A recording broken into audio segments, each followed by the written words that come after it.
Hey everyone, Tristan Ogilvie here alongside the one and only Lucy O'Brien. Hello, Tristan. We're talking about Watch Dogs 2, the game. It's out in less than a month. Yeah. The sequel, probably enough to Watch Dogs. Lucy, you've spent 5 hours with the game, which is more than most other sort of demos for the press that there have been thus far. How do you feel about it on the eve of release? I mean, you know, we've had a couple. Obviously, it's our IGN first for this month, so we've had a couple of previews of it already. And I gotta say, I do agree with Marty Sleever. Shout out to Marty. As do I. In all As do I opinions. in general. Who basically said in his piece that it's as significant a jump from Assassin's Creed that Assassin's Creed 2 was to Assassin's Creed. Like, it is so much more fun. Like, right from the outset, it is just a brighter, like, more enjoyable game across almost every facet. Yeah, no, that's great to hear because a lot of folks watching probably remember when Assassin's Creed came out. It had so much potential and so much hype behind it. And I mean, the finished game wasn't by no means it was. I mean, it was a good game. Yeah. But it was really kind of the bones of which Assassin's Creed 2 kind of piled the flesh on, Well, added that's some right. pushing for the pushing. Yeah, well, I think this is the wonderful thing about video game sequels in particular, which we often moan about them because they're so ubiquitous. But at the same time, often the second game is really what the first game should have been or wanted to be, and like definitely in this instance, I feel like Watch Dogs 2 is the game that Watch Dogs wanted to be. Yeah, because I mean, Watch Dogs. I played the full game. I even wrote a parody song about it. Nice. Maybe we'll put some of that right there. I haven't met you, and this might sound crazy. I hacked your cell phone and stole your savings. Still getting letters, mostly cease and desist. I enjoyed it for what it was, but it was very serious, and the setting, even though Chicago is a great city, it was a little one-dimensional, I feel, whereas San Francisco is an amazing setting from what I've seen. What was it like to explore? Well, it was amazing, and like I've got to say, you know, obviously I'm not a San Francisco native, like Marty and the team over there is, but I had been in San Francisco for 2 weeks by the time I'd played the game. So yeah, it was actually amazing to sort of. It wasn't like I was pinpointing areas, with great accuracy. I wasn't like, I've been there, but I was like, this feels totally right. And also, it's a much more colourful city than Chicago, and so therefore it's a much more colourful game.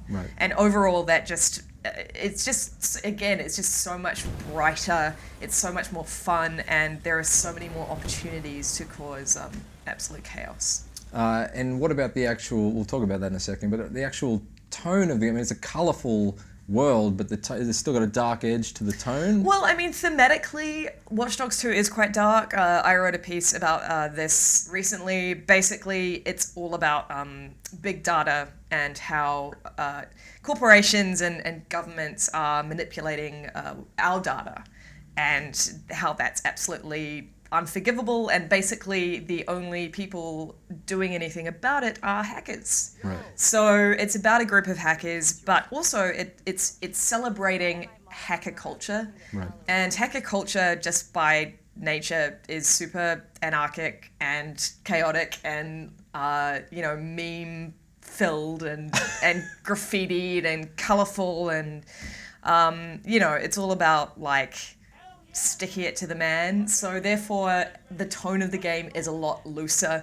The characters are a lot more sort of out there. I don't know how well that's going to sit with everyone, because they are quite they're quite hipsterish. All good, except I'm no hipster.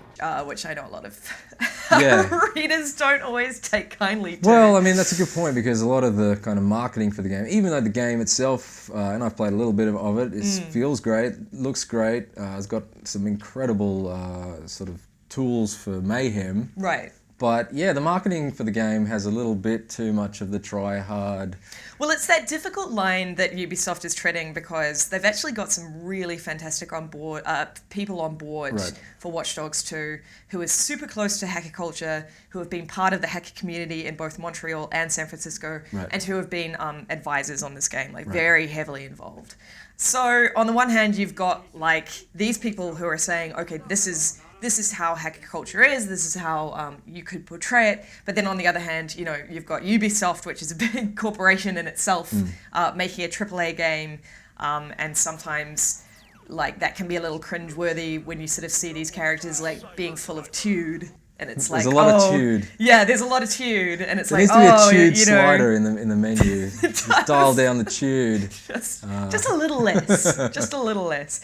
But you know, like for the 5 hours that I played, I found it quite silly and charming, rather than irritating. I don't know, you know, if I played through the full 20, 30 hours or whatever it is, whether it will grate, it might grate, but right now I found it a lot of fun. And speaking of that fun, I mean, one of the things back when the original Watch Dogs was revealed, that big E3 surprise reveal, whatever year it was, I can't recall, and it looked so amazing in terms of how you're hacking things on the fly and all that stuff. And the finished game of the original Watch Dogs it had, you know, elements of that, but it didn't quite sort of congeal into this all-powerful kind of gameplay sort of as a whole.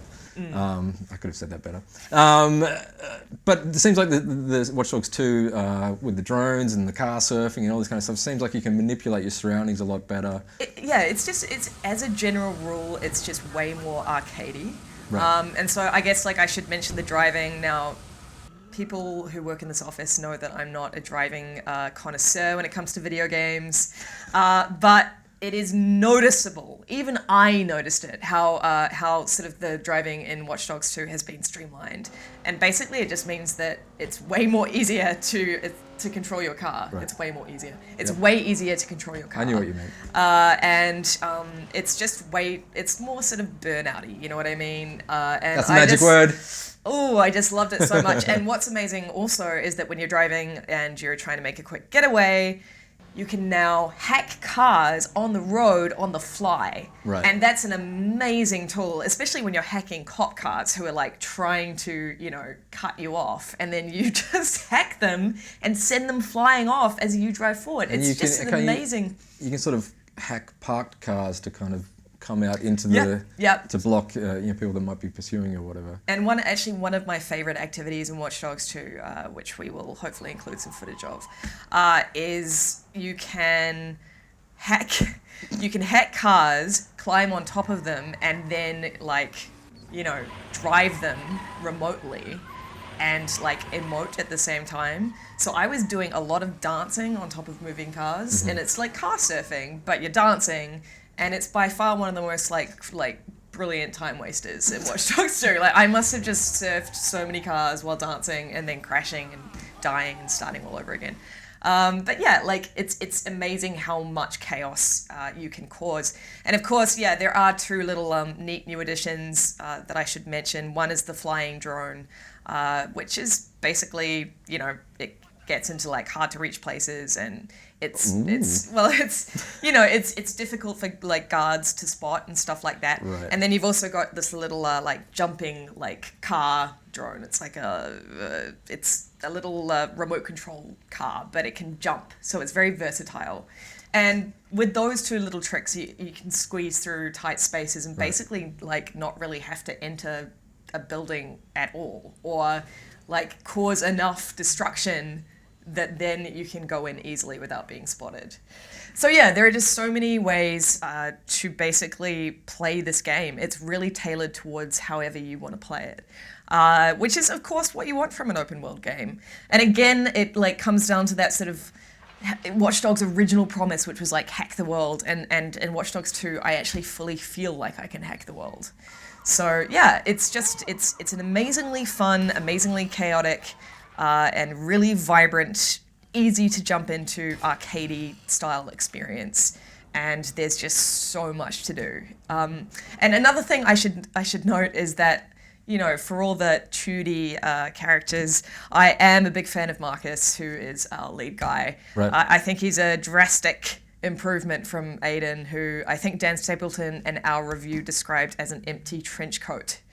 It's good. It's good description. Yeah, like unfortunately, Aiden was not a particularly memorable character, and Marcus, you know, he's been profiled for like a crime he didn't commit because Watch Dogs 2 is all about profiling and pre-crime and how that's being, Right. you know, sort of manipulated and in terrible ways. So, you know, there are some social issues going on here with Marcus as well, and I just think it makes for a way more interesting game. Awesome. Well, there you go. Thank you very much, Lucy. Thank you, Tristan. Sounds like Watch Dogs 2 will deliver on the promise that the original game maybe didn't quite live up to.